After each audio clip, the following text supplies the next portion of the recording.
This is Stacy McKibben with the Master Communicator podcast, where CEOs, senior leaders, and C-suite executives share their advice.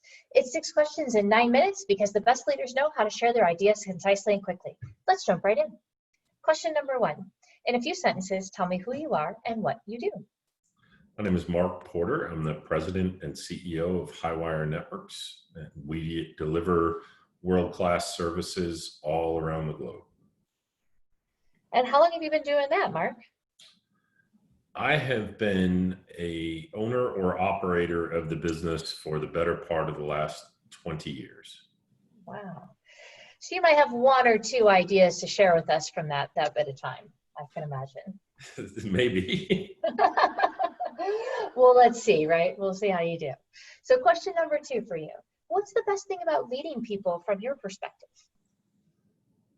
I love to have the opportunity to see people thrive. It's one of the things that over the years has really become the best part of my job and the way we run the business. I'm fortunate to have an outstanding team of people around me that I get to focus on. The people, key relationships is one of my 3 or 4 responsibilities that I have for the organization. And that allows me to spend time coaching them in ways that I couldn't if I was more ingrained in the day-to-day HR type piece of the business relationship. So seeing people thrive and succeed. In fact, that's what we call our purpose in the EOS system that we use, is to give people the opportunity to be the best version of themselves that they can. I love that. And they get to be a part of that in any way, shape, or form is so rewarding, I often find. It absolutely is. And seeing people succeed and knowing at times that we gave them a shot that they might not have gotten somewhere else, or because we're pretty flexible and entrepreneurial and have a culture based on being innovative and giving them a chance to try things. It's really when they learn to succeed for themselves and take a framework that you've given them and make it better. That's truly awesome to see.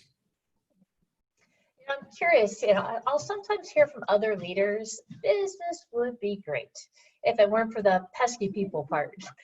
Considering key relationships is one of your, top 3 responsibilities, I'm curious what your thoughts are about a sentiment like that.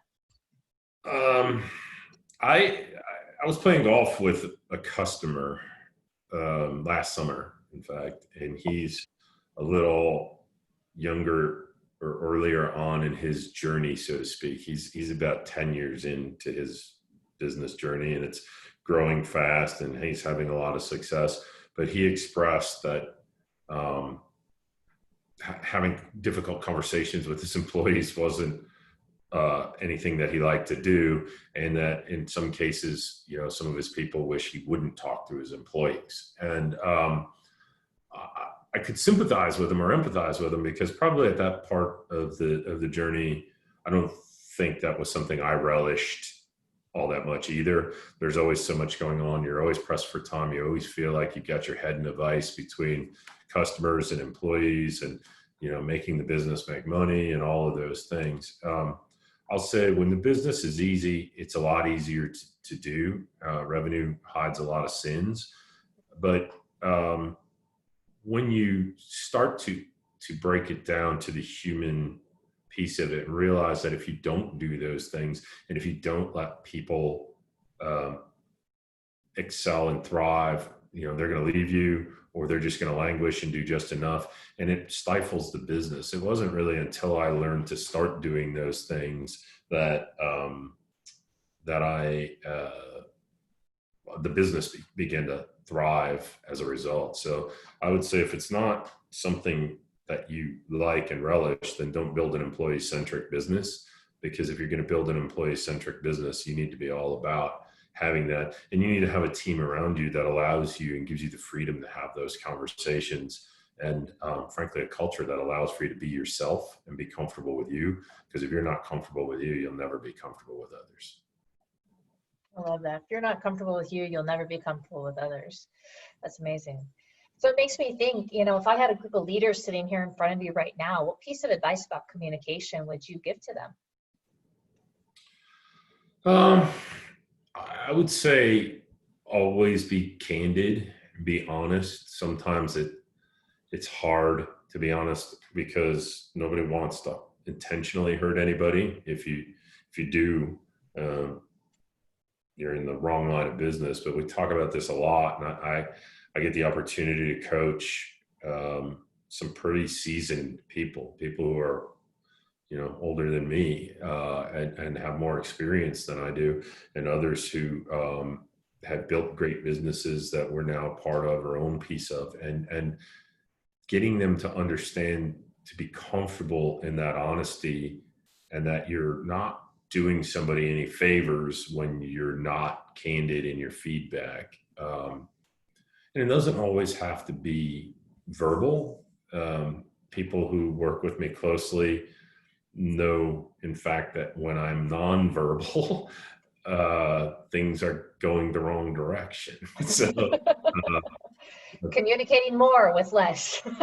yeah, my face doesn't always hide what I'm thinking very well, and so oftentimes I don't have to give a response when somebody knows that they're way off the mark. But it, it, some special things happen when you're honest with people, though, and you get them to be able to open up and honest about their challenges.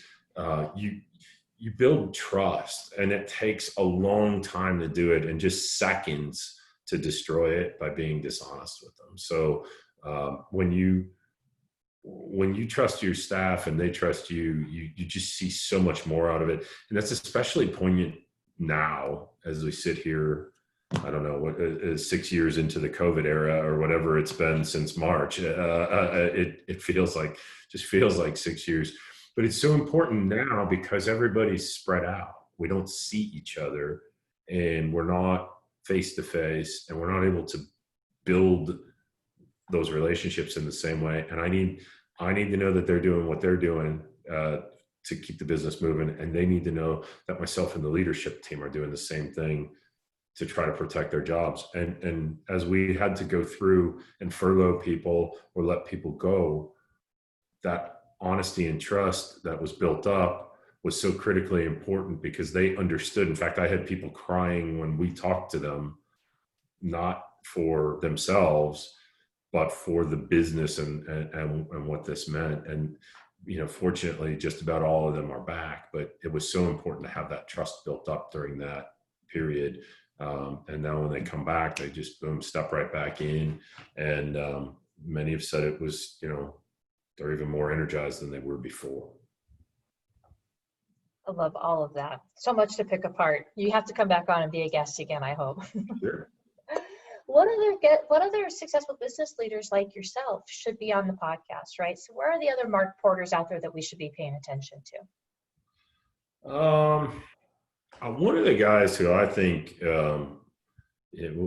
we have a unique relationship. The gentleman by the name of Jason Kubasek, he runs a company called Mako. They're a fantastic organization here. It's a global organization based out here in the western suburbs. He is one hell of a unique individual and taught me a lot. We worked closely together for about 2 years. And though it ended rather abruptly in the way things happened, he's a fantastic operator. And I think it's interesting because even though it had kind of that abrupt ending, when we look back and when we meet these days, we're both very proud of what we learned from each other and how much we gained from each other in that time. So it just is what it was supposed to be. He's thriving and doing exceptionally well. We've done exceptionally well, and now we have the opportunity to collaborate and share ideas and help each other in whatever ways possible. So I think Jason's great. I believe you've talked to my Chief Operating Officer, Charles. And I can't say enough about Charles and his leadership style and the way he works. I'm so lucky to have Charles on our team. It's just fantastic.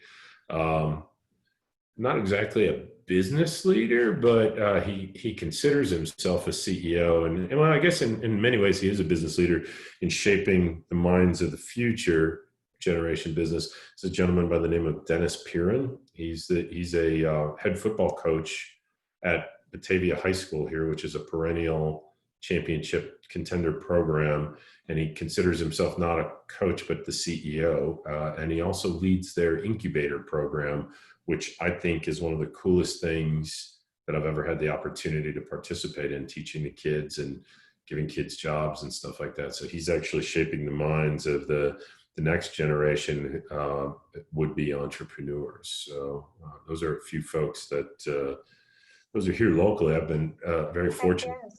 Yeah, I've been very fortunate to have these guys here locally because we're kind of far out in the western suburbs of Chicago, and we office in a 100-year-old church that's very modern on the inside, but very, very not modern on the outside.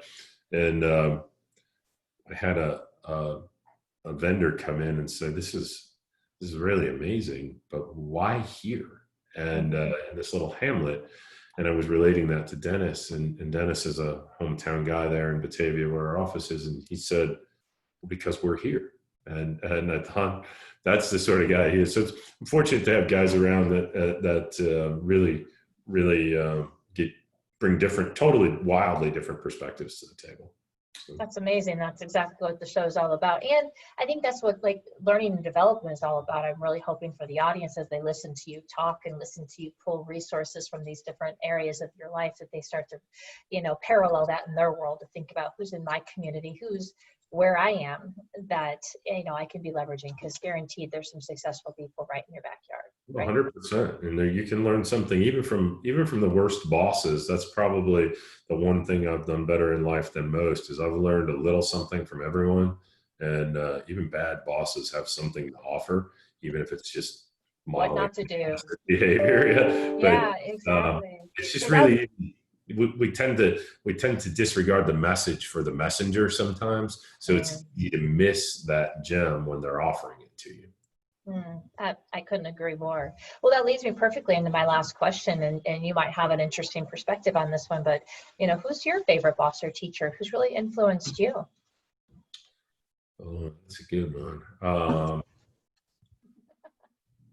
My favorite, I had a gentleman who really had two teachers, I think, that probably influenced me drastically at a time when I was working full time. I had just started in the technology business. I had left police work for technology, kind of a quantum leap.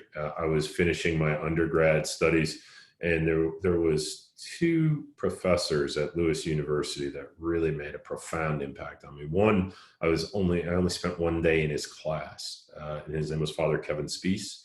He was a pretty amazing guy. At one time, I believe, was the dean of the College of Business at Notre Dame.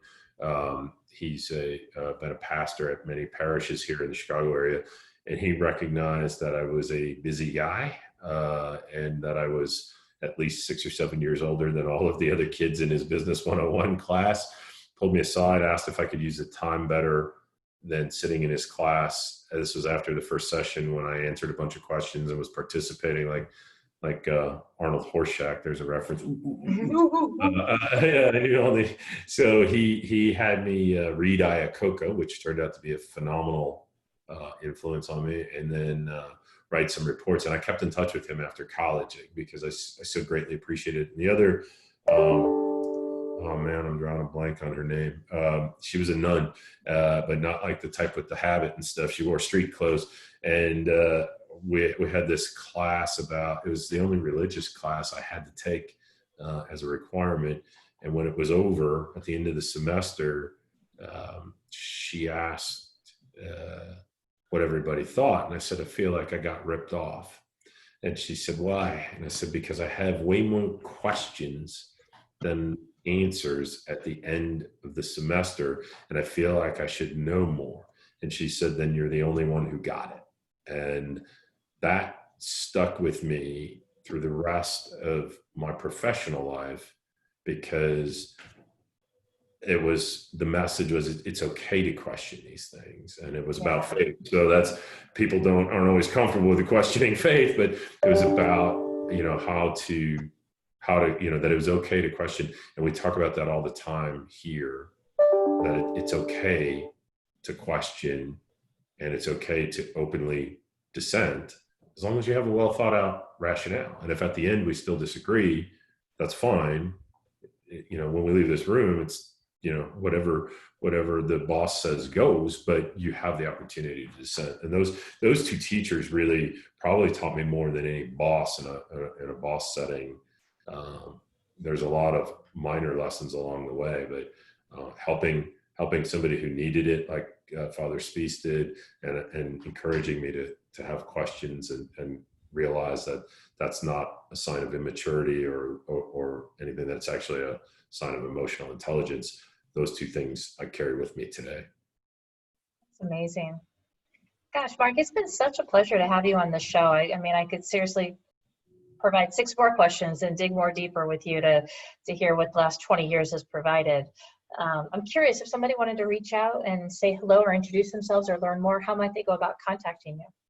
Sure. The easiest way to get a hold of me is from our website.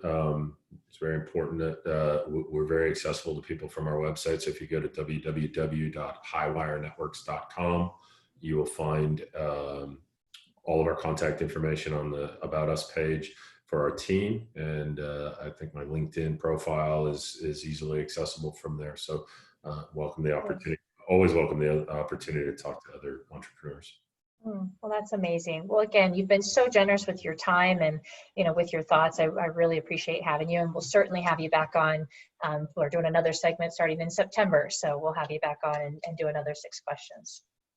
Great. Thank you. Well, this is Stacy McKibben with the Master Communicator podcast. For more ideas and insights, please do go check us out at www.concilioteam.com, and we look forward to seeing you again next time. Take care.